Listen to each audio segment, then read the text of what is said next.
पोइन्टमा दिएको छौँ नम्बरमा कबड्डी लिप्सिङ प्लस आई कन्ट्याक्टमा 20 पोइन्ट्स अलाइभ अर डेड तपाईँ मर्नुभयो या त मार्नुभयो त्यसमा 5 पोइन्ट कुनै साथीले मार्नु नै भएन उहाँको श्वासै फुस्क्यो भनेपछि त्यसमा 0 पाउनुहुन्छ होइन तपाईँको स्क्रिन भिजिबिलिटी तपाईँको कति क्लियरेन्समा हुनुहुन्छ त्यसमा प्लस साउन्ड क्लियर भएको खण्डमा तपाईँले 5 पूर्णाङ्क पाउनुहुन्छ रुललाई तपाईँले फलो गर्नुभयो अनि रेफ्रीलाई रेस्पेक्ट गर्नुभयो भने त्यसमा 5 पाउनुहुन्छ तपाईँले डिसिप्लिन कतिको डिसिप्लिनमा आउनुभएको छ त्यसमा 5 पोइन्ट अल टुगेदर गर्दा फेरि 100 तपाईँलाई पास हुनको लागि 75 चाहिन्छ आउट अफ 100 जुन साथी 75 लिएर पास हुनुभयो अब एकजना होइन धेरैजना पास हुनुभएको छ ती धेरैजना साथीहरूलाई हामीले यति ठुलो उपहार राखेको छौँ कि त्यो उपहारबाट तपाईँले चाहिँ आइफोन 17 खरिद गर्न सक्नुहुन्छ ल हेर्नुहोस् आइफोन 17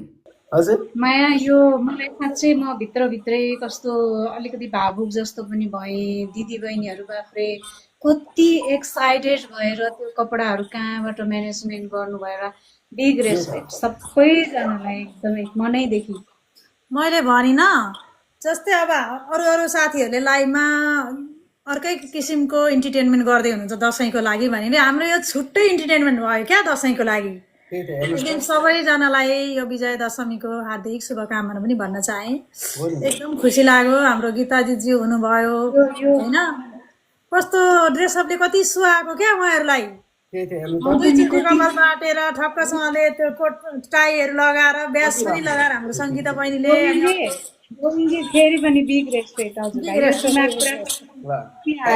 सबैजनाले बिग रेस्पेक्ट लेख्नु होला गोविन्दजीको लागि एकदमै बिग रेस्पेक्ट दिनु होला किनभने उहाँले यति हार्डवर्क गर्नु भएको छ हामी त यसो उहाँलाई सपोर्ट गर्ने मात्रै हो तर उहाँलाई बिग रेस्पेक्ट दिनु होला बाबुको हो के मलाई यहाँ गुकुस मुकुस भएन म गरिम भएर बाबुको यो सर्ट टाइट भएर मर्ने बेला भयो खोल्न गएँ मजाले दौडिएर चाहिँ के अरे कबड्डी खेल्छु भनेको मिल्दै मिलेन के भयो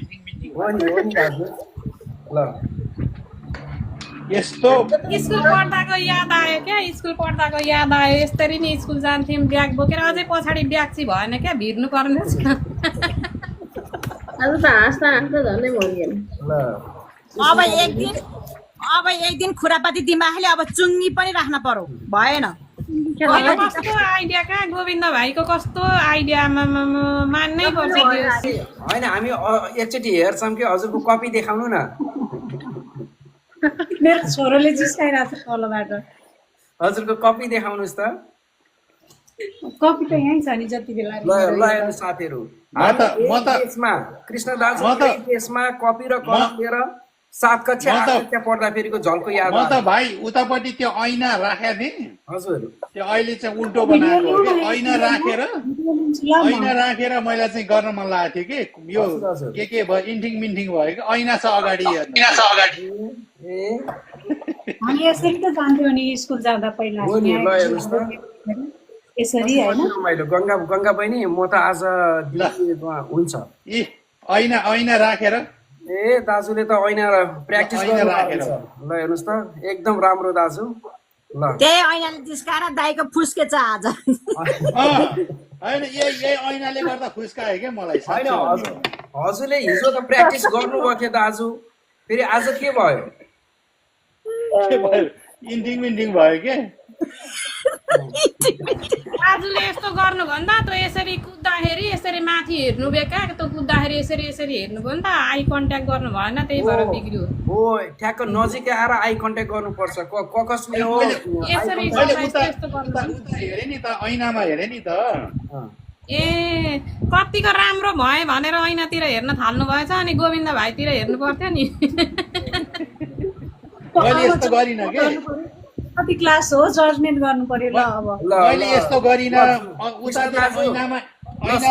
साथीहरू दाजु सुन्नुहोस् त सबैजना साथीहरू हाम्रो ठुलो पर्दामा बस्नुभएको हाम्रो प्रभाजी कति कक्षामा पढ्नुहुन्छ ल भन्नुहोस् त हामी पूर्णाङ्क दिन्छौँ मैले भने उहाँ चाहिँ जिल्ला स्तरीय परीक्षा दिनलाई तयारी गर्दै हुनुहुन्छ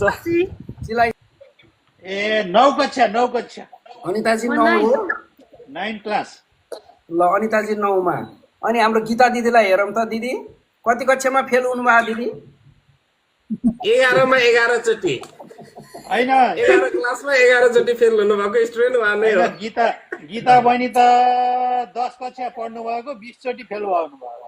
ल होइन गीता दिदी ल दिदी हजुरले नझुट बोलिकन भन्नुहोस् तपाईँ कति कक्षामा फेल हुनुभयो अरे दिदी? म झुट नबोली भनौँ ल भन्नु त। एसएलसी फेल हुनुभएको। ल तपाईँले एसएलसी है त एसएलसी भनेको 10 लेख्छु है। ल अनि हाम्रो कृष्ण दाजुले त ऊ गरिहाल्नु भयो।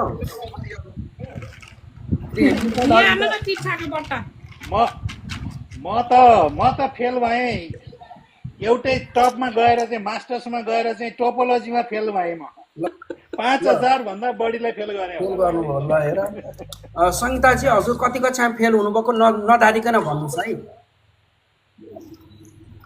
होइन न झुट नबोल्नु होला। होइन म नि भन्छु तपाईँलाई, म नि भन्छु है, म नि भन्छु सत्य तथ्य म भन्छु। अब सङ्गीताजी पछि म भन्छु। ल भन्नुहोस् त। 10 मा फेल हो? फेल त म कुनै पनि सब्जेक्टमा भएन र मेरो हाइएस्ट त्यस्तो फर्स्ट पनि भएन लास्ट पनि भएन। म सबै बिचमा ब्याचलरसम्म चाहिँ बिचमा हुँदै गएँ। मेरो चाहिँ म फेल चाहिँ भएन। गर्ने प्रयास गरेँ अनि किताब राख्छु त्यो डेस्क त हो नि, डेस्क भन्दा तल किताब राख्थ्यो, साँप्रो भन्दा माथि किताब राखेको थिएँ।